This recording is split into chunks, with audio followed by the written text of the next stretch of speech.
At the tiny Baptist church in Sutherland Springs, the white clapboard building still stands where it was on November 5, 2017.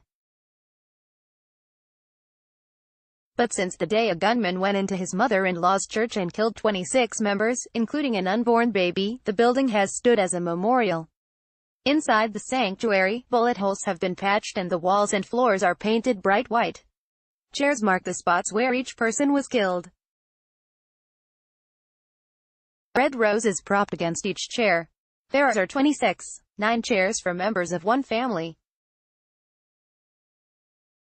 Jennifer Holcomb was sitting in church that morning with her husband, Mark Danny Holcomb, and their 1-year-old daughter, Noah Grace.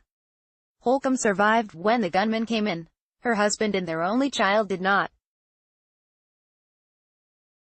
Getty Images: We went through fertility treatments to get her, so it took a lot and we knew that she was going to be very special if we got her, said Holcomb. We said from the beginning that she wasn't ours, that God gave her to us, she explained.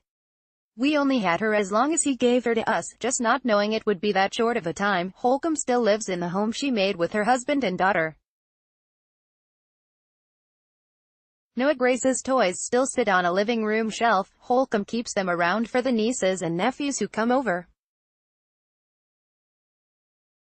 She says she's leaned into her faith over the last year, especially the belief her family is together in heaven. On earth, Holcomb says she knows they did not suffer. I was there with them. I don't have to wonder what went on with them. I don't have to ask other people to get those answers, said Holcomb.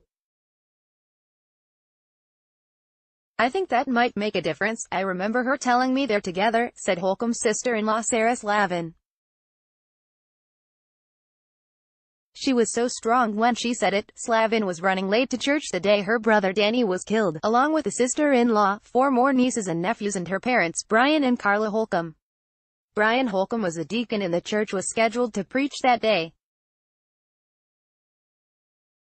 Carla Holcomb was reading the announcements at the front. There are times when it's very tempting, where you just wish you could stay in bed that day and not have to face stuff, but that's not life, said Slavin.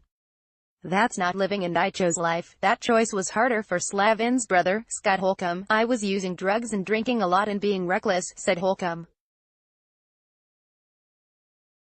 I would get on my motorcycle and ride around like I didn't care. Actually, I wanted to die. I remember praying to God, man, this is too much, said Holcomb.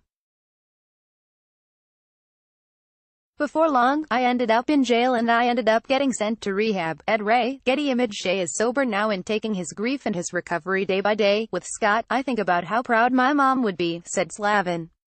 With Scott, she'd always say because he struggled with addiction before, she would say, he's just working on his testimony. Slavin and Jennifer Holcomb remain active with the church. Both say they've found their faith has deepened. I still cry every Sunday at church during worship, said Slavin. Overwhelmed tears. In a way, it's even joy because my faith has gotten a lot stronger and there's just a lot of feelings that come with that. I can't explain it because it's not something that comes from me, added Slavin. It's not like I just decided, I'm going to get through this by having stronger faith.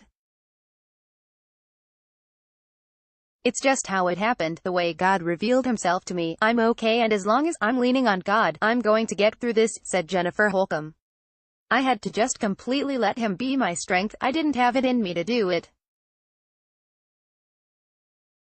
I had to give it all over to Him. Holcomb says she finds she relishes the moments of joy she's experienced over the last year. I'll be sitting in the car, even singing a song, and it will just fill me, and it's not something I ever would have expected, said Holcomb.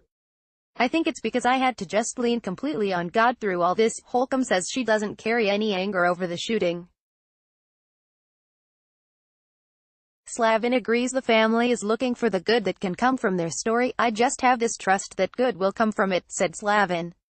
I have seen a lot of good that has come from it and I get a lot of comfort in that. And on the anniversary of the shooting, the family works to make sure their loved ones aren't defined by that day. Getty Images: We always had fun before, said Slavin. There was joy and shenanigans. I just don't want to lose that, because of the last 10 minutes of everybody's life, because of the way it happened. I can't let that take away from their entire lives before that we shared.